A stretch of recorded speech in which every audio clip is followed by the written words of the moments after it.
Today, the United States is designating North Korea as a state sponsor of terrorism.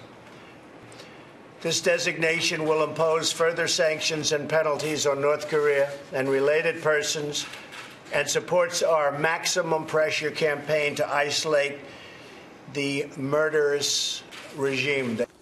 All right, a Fox News alert, President Trump declaring North Korea a state sponsor of terrorism and slapping this rogue nation with the highest level of sanctions possible. Here now to discuss that, Hudson Institute senior fellow Rebeccah Heinrichs. Rebeccah, thanks so much for coming on this morning. Good morning. First thing we want to do is pull up exactly what North Korea did to earn this new title, and here are the list of offenses. Helped Syria build nuclear reactor, worked with Iran on missile development, and also allegations that North Korea has ties to Hamas and Hezbollah, terrorist organizations working in the Middle East. This new, I guess, whatever you would call it, you're calling them now a state sponsor of terrorism, comes with this added pressure on the country. But the pressure was already pretty tough on North Korea, right?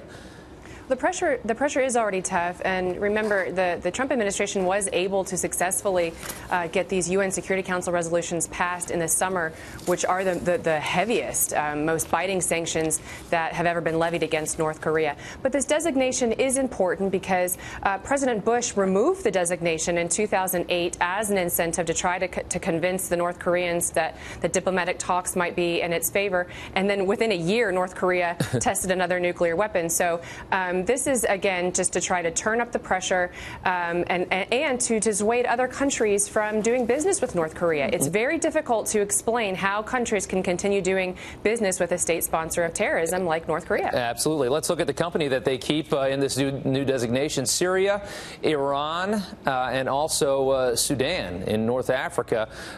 So these are three places that, and now four that are on this list.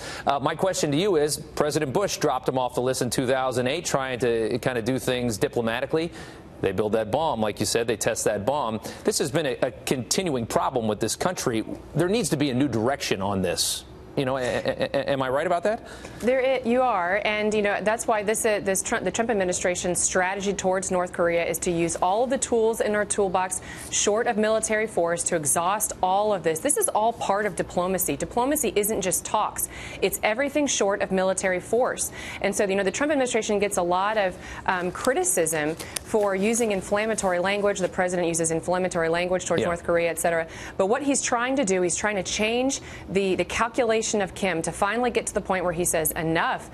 This is exhausting all of our finances to spend on our nuclear missile program, and it's not worth it. And so that's what he's trying to do, and to convince China also that we're serious about this and that it needs to help. The pressure has to come from China and Russia to really cut them off, because, again, if they just say, okay, we're going to stop building nuclear weapons, they're going to do the same thing they did in 2008. So something definitely needs to change. Let's go to topic 2 here. The Obama administration. Allegations now that they misled the American people back in 2011 in regards to the danger of al-Qaeda after they had killed Osama bin Laden. And the allegation here is that the president at the time, President Obama, was trying to build up the energy for the 2012 re-election campaign and make al-Qaeda look like it wasn't really much of a threat anymore because bin Laden was dead. My question to you is, was bin Laden even a big part of that organization at that time? He was hiding in Pakistan. He was hiding.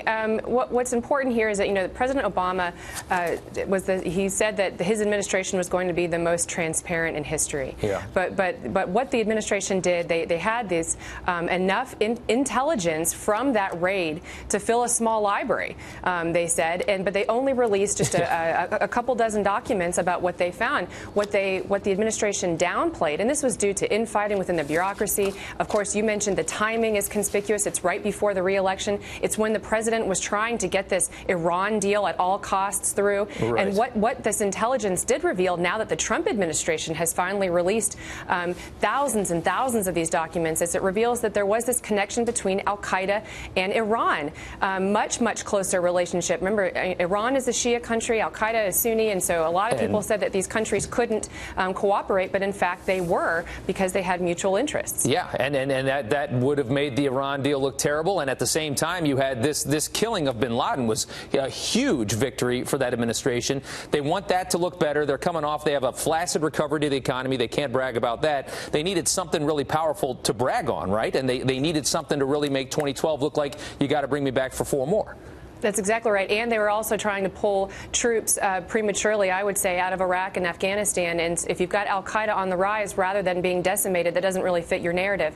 So all of these things went into play. I mean, it was a politicization of this intelligence, which is, what the Trump administration continues to say was going on during the Obama administration. So it really feeds into that. It gives evidence that that's actually quite true. We're seeing politicization in all parts of government that we never knew about before. It's a lot of stuff coming out now. Rebeccah, thanks so much for coming on this morning.